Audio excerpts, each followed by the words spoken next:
Bueno, es una sorpresa. Yo creo que cuando uno abre el libro se encuentra muchas cosas.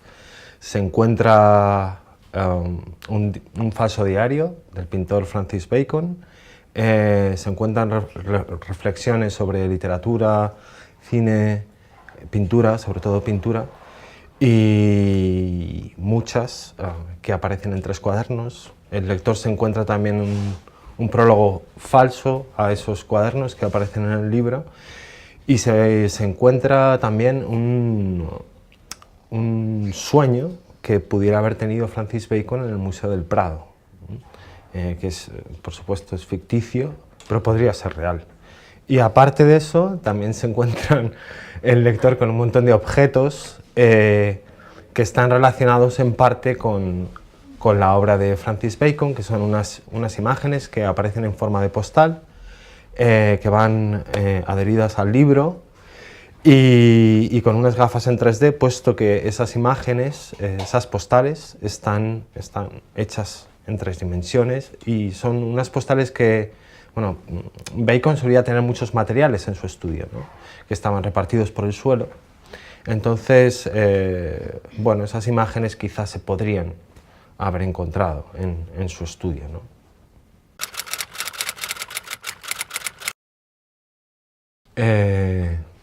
Yo creo que fue divertido, estuvo bien. Bacon es una figura muy interesante, es un pintor que tenía muchas manías, algunas de ellas muy oscuras, y eso lo hacía también como una figura muy atractiva. También tenía mucha mala leche y era muy contundente en sus declaraciones, en sus valoraciones, en sus apreciaciones de la pintura de los demás.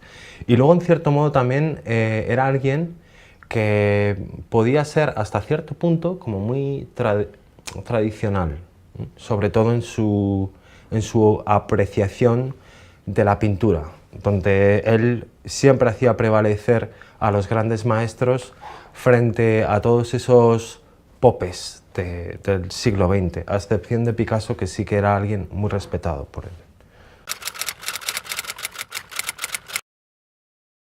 Sí, de hecho esa es una de las pretensiones del libro, es decir, que de alguna manera es la figura de Francis Bacon, pero al mismo tiempo es lo que yo pienso sobre la literatura y el arte, o el arte sobre todo, y bueno, cruzar esas 2 imágenes y ver qué salía de ahí, me parecía un juego interesante. Era como, bueno, escribir de alguna manera un ensayo o escribir una poética y hacerlo a través de la propia figura de este pintor por el que yo siento mucha admiración.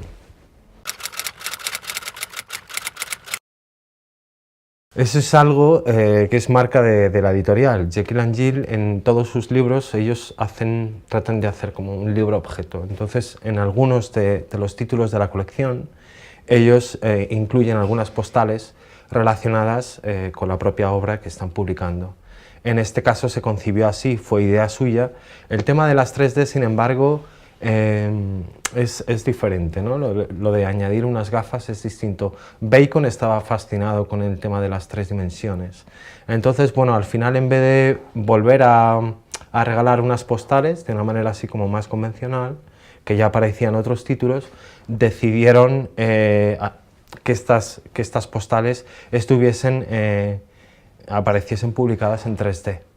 Y bueno, al final, pues ahí están, ¿no?, de esa manera. Pero sí que tiene relación con esta admiración y esta fascinación que Bacon sentía por las imágenes en general y por las imágenes en 3D en particular. Que claro, en su época esto fue como un fenómeno, ¿no? O sea, para un pintor sí que era algo importante, ¿no?, el poder contemplar las imágenes de otra manera. Bueno, yo creo que esa es un poco la seña de identidad de la propia editorial. En estos momentos, a mí me parece que esa es una forma muy interesante de acercarse a la literatura, y también algo que lo distingue, por ejemplo, de la lectura en la pantalla de ordenador, ¿no? Porque a día de hoy muchos de los libros que se editan en papel se pueden también leer en archivos en PDF, ¿no? Pero esto, digamos que lo saca un poco de ahí y se lo lleva hacia otra dimensión. Yo creo que eso está muy bien, que ellos lo hagan, y le da... es como una ampliación del propio libro. Es otra mirada. Yo, por ejemplo, cuando envié el manuscrito para ver si lo aceptaban, nunca pensé que el libro podía quedar así. Y si hubiese sido publicado en otra editorial, digamos que la experiencia del libro sería muy distinto, y el libro también. Ellos, no sé, como que le han dado, yo creo, una dimensión muy positiva que yo no tenía en la cabeza, que lo hace muy atractivo y que de algún modo también como que rebaja todo ese posible peso intelectual que el libro sí que tiene, pero que lo reconduce hacia una zona diferente. Bueno, en mi caso, la feria siempre es un momento bonito por varias cosas, porque puedo ir a visitar o puedo ir a hablar con algunos escritores que no conozco, con otros que sí conozco, y eso creo que está bien, el diálogo con los lectores, ¿no? Desde ese punto de vista, y con respecto a lo que a mí me toca, yo creo que la feria es una buena experiencia, es una manera de poner cara a esos lectores que muchas veces no sabemos ni cómo son, tampoco tienen la oportunidad de hablar con nosotros, y yo creo que la feria sí es necesaria. O sea, es una cosa...